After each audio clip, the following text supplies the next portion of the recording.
Tervetuloa taas tänne Leffahullu-podcastin pariin.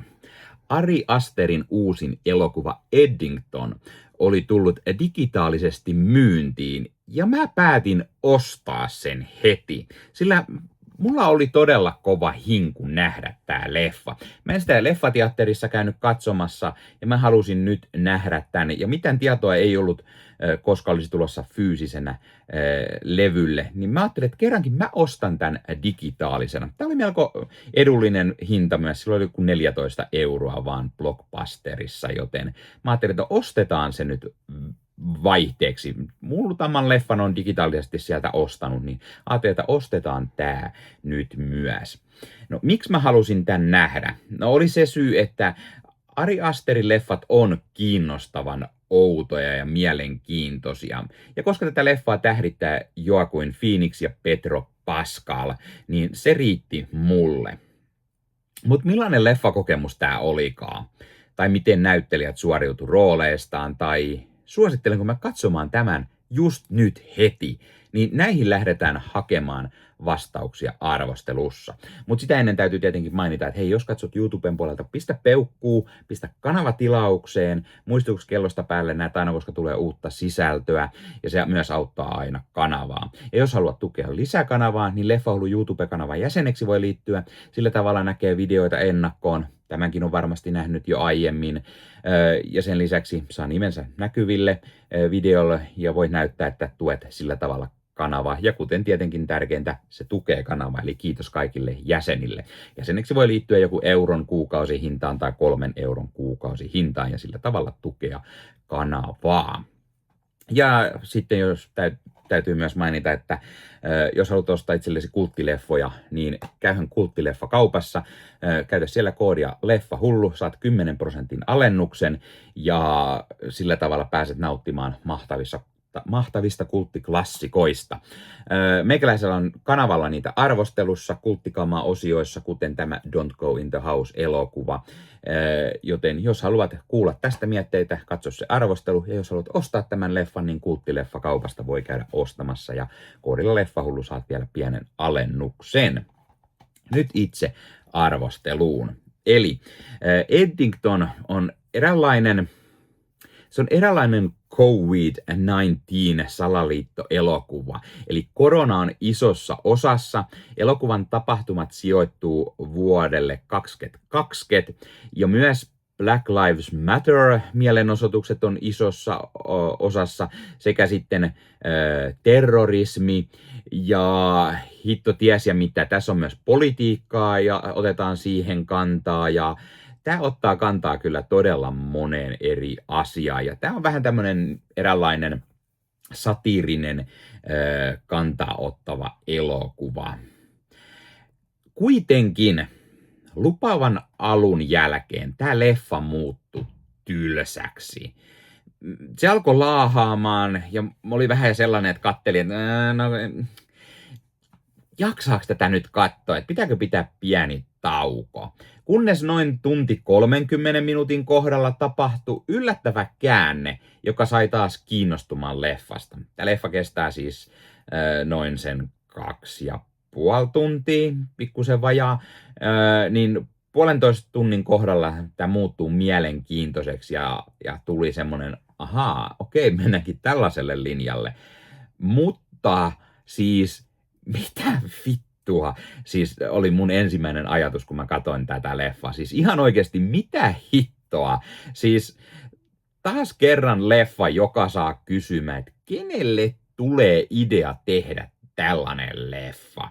Siis tää on todella outo ja hämärä, kuten Ari Asterin edellinenkin leffa, Beau is Afraid, ja muutkin hänen leffansa, mutta eri tavalla. Siis tässä on niin monta eri kulmaa ja outoa tarina-elementtejä sidottu yhteen, että Leffan loppupuolella on tämmönen action-kohtaus, ja tässä on pari odottamatonta twistiä. Mutta niinku mä en oikein tiedä, mitä mä ajattelen tämän leffan kanssa. Jos lähdetään hakemaan jotain hyviä, niin se loppupuolen action-kohtaus ja twistit oli hyviä. Roolisuorituksista Joaquin Phoenix on mahtava roolissaan. Hän on tämmöinen hiukan väsykkä seriffi Eddingtonin kaupungissa. Hän kokee olevansa kansan puolella, mutta selvästi hän on epäpätevä tehtävässään. Ja kun tämä seriffi Cross sitten päättää pyrkiä pormestariksi, ilman että hänellä on oikeastaan mitään hajuakaan siitä tai tajua millaista se on, niin ei voi muuta kuin ihmetellä, mikä hitto tämä hahmo oikein meinaa. Mutta Phoenix vetää todella hyvin tämän roolin ja siitä avautuu monia eri kerroksia ja ulottuvuuksia leffan edetessä. No puhutaan tähän kohtaan sitten muistakin näyttelijöistä. Toisessa pääroolissa on Pedro Pascal, tai niin mä luulin. Hän on oikeastaan melko pienessä roolissa ja ei hänestä oikein saada mitään erikoista ehkä irti. Pedro näyttelee siis Eddingtonin pormestaria, jonka kanssa tällä seriffillä on napit vastakkain ja he esimerkiksi kiistelee koronarajoituksista ja käytöksistä. Toinen kannattaa maskia ja toinen on sitä mieltä, että ei mitään maskeja ja niin poispäin. Emma Stone puolestaan näyttelee tällaista todella rasittavaa hahmoa, jota ei oikein voi kuin vihata. Se on niin kuin oikein ärsyttävyyden huippu ja hänkin jää melko pieneen rooliin. Emma Stone näyttelee siis tämän seriffin vaimoa Louisia, jonka äiti uskoo salaliittoteorioihin ja ties ja mihin, ja hän itsekin vähän uskoo ja liittyy jonkunlaiseen kulttiin ja oikeastaan vähän rasittava, mutta hahmo on kokenut jotain traumaa ja se myös vaikuttaa häneen, mutta kun siitä ei saada hirveästi irti, kun se jää melko pieneen rooliin. Sitten tässä nähdään Austin Butler, joka on jonkunlaisen salaliittokultin johtohahmo. Hän vetää roolin ihan hyvin, mutta myös pikkurooli, eli ei kauhean erikoinen. Hänen roolihahmonsa muistuttaa jotenkin Johnny Depp-mäistä hahmoa. Hänellä on myös jotenkin semmoiset Depp-mäiset maneerit. Heidän lisäksi leffassa nähdään muun muassa Deirdre O'Connell, joka näyttelee tämän Emma Stonein hahmon äitiä. Ja hän on tämmöinen todella raivostuttava salaliittoihin ja ties mihin hölynpölyyn uskova nainen. O'Connell vetää kuitenkin mahtavasti tämän roolin ja hänen roolisuoritus ja hahmo hiukan muistuttaa hänen rooliaan The Penguin-sarjassa. Ja mun mielestä se oli hauska semmoinen yllätystwisti, että hän näyttelee tämmöistä, vähän niin kuin samanlaista hahmoa, jota hän tuossa The Penguin-sarjassa näytteli. Sitten heidän lisäksi muissa rooleissa nähdään muun muassa Cameron Mann tai Luke Grimes, Clifton Collins Jr. ja William Bellowta ja niin poispäin. Ja siellä tehdään ihan hyviä tällaisia pikkurooleja. No entäs sitten se tarina? Koska kyllähän sitäkin nyt täytyy puhua. Eli siis Joaquin Phoenix esittää tämän pikkukylän kaupungin Eddingtonin seriffiä Joe Crossia, joka yrittää vastustaa paitsi sitten Pedro Pascalin esittämää pormestaria ja tämän politiikkaa, niin hän yrittää myös vastustaa COVID-19-ohjeistuksia, saada Eddingtonin pysymään kasassa. Tätä ei helpota se, että alkaa Black Lives Matter mielenosoitukset, tai se, että ihmiset alkaa vihaamaan poliiseja, tai se, että tämä seriffi Crossilla ei mene kotona kauhean hyvin. Vaimo on etäinen, vaimon äiti asuu heidän kanssaan ja uskoo kaiken maailman ihan kaikkiin historian salaliittoteorioihin ja höpöttää niistä koko ajan. Sitten tämä seriffi päättää pyrkiä pormestariksi, jotta asiat sitten alkaisi sujumaan, koska hän on täysin eri linjoilla pormestarin kanssa ja heillä on vähän historiaakin. Sitten tähän lisätään vielä murhatutkimus sekä jonkunlaista terroristimenoa ja meininkiä, niin avot. Saadaan aikamoinen leffa, mutta päälle heitetään vielä pienet Michael Douglasin rankkapäivä fibat, niin meillä on aikamoinen keitos jo kasassa. Siis ei tämä missään nimessä ole mikään sysipaskaleffa, mutta siis tämä on semmoinen what the fuck, siis leffa. Että tässä oikeasti taas saa ajattelemaan siis sitä, että voiko tästä leffasta niinku tykätä? Tykkääkö mä tästä? Eikö mä tykkää? Mitä mieltä mä oon? Tässä on paljon hyviä asioita. Esimerkiksi lavastus on todella hienoa, puvustus, kuvaus varsin toimivaa. Ari Aster osaa kyllä tehdä päällisin puolin nättejä ja hienoja leffoja, jos ne ei olisi vaan niin saakelin outoi tai tylsiä, jopa pitkästyttäviä paikkapaikoin. Siis mä oikeasti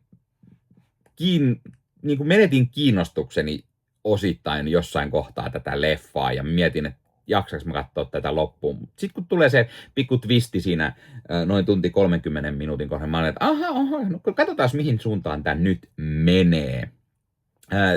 Tässä on myös ihan toimivat musiikit. Paikoin tulee mieleen joku western-leffa.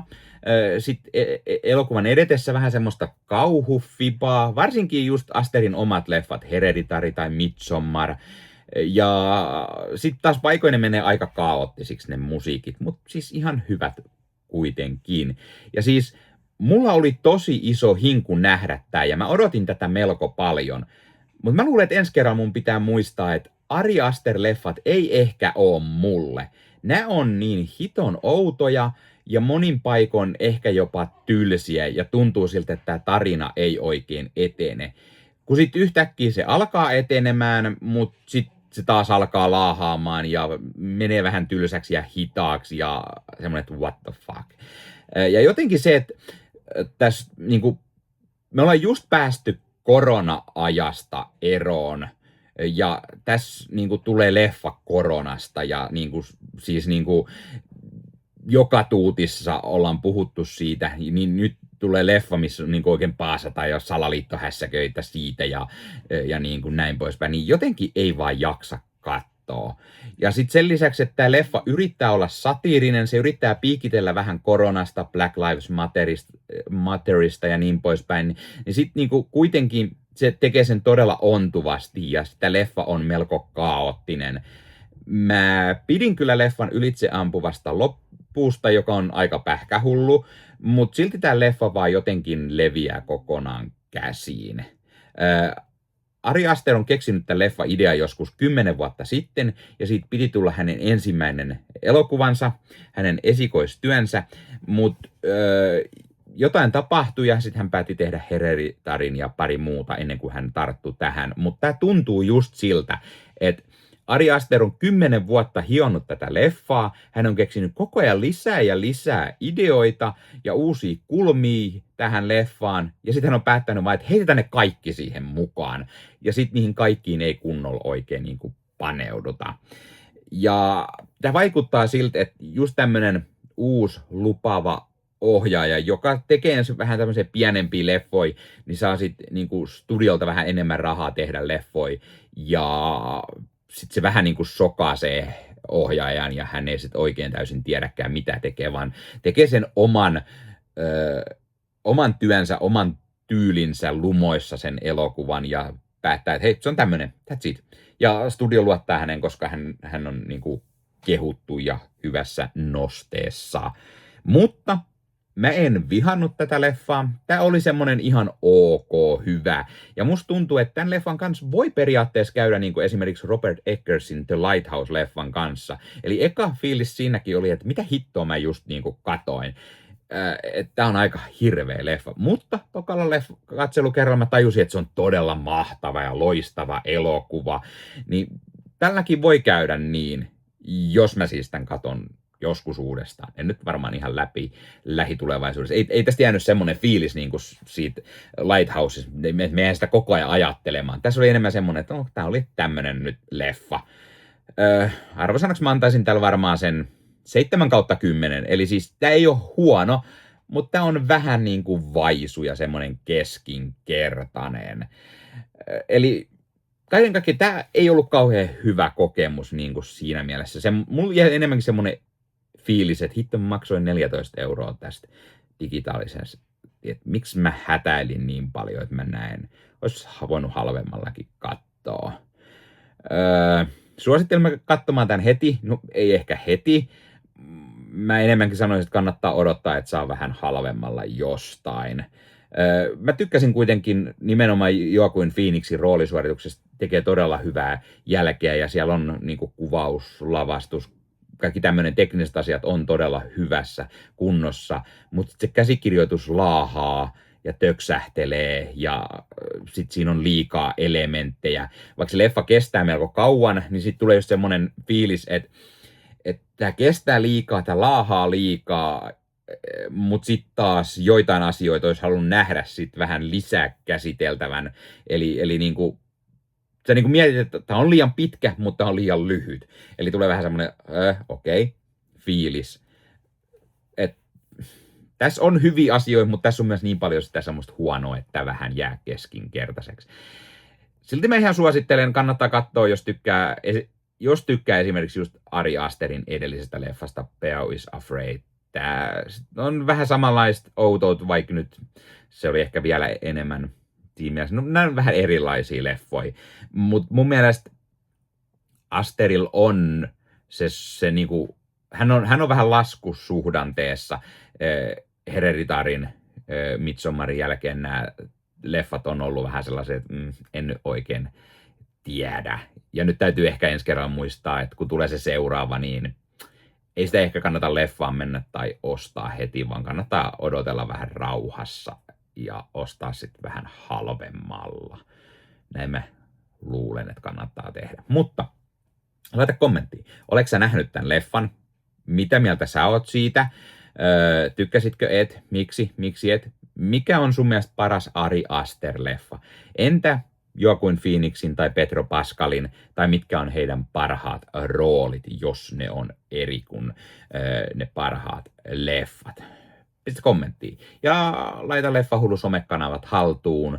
Ja ei muuta. Ensi kertaa. Moro!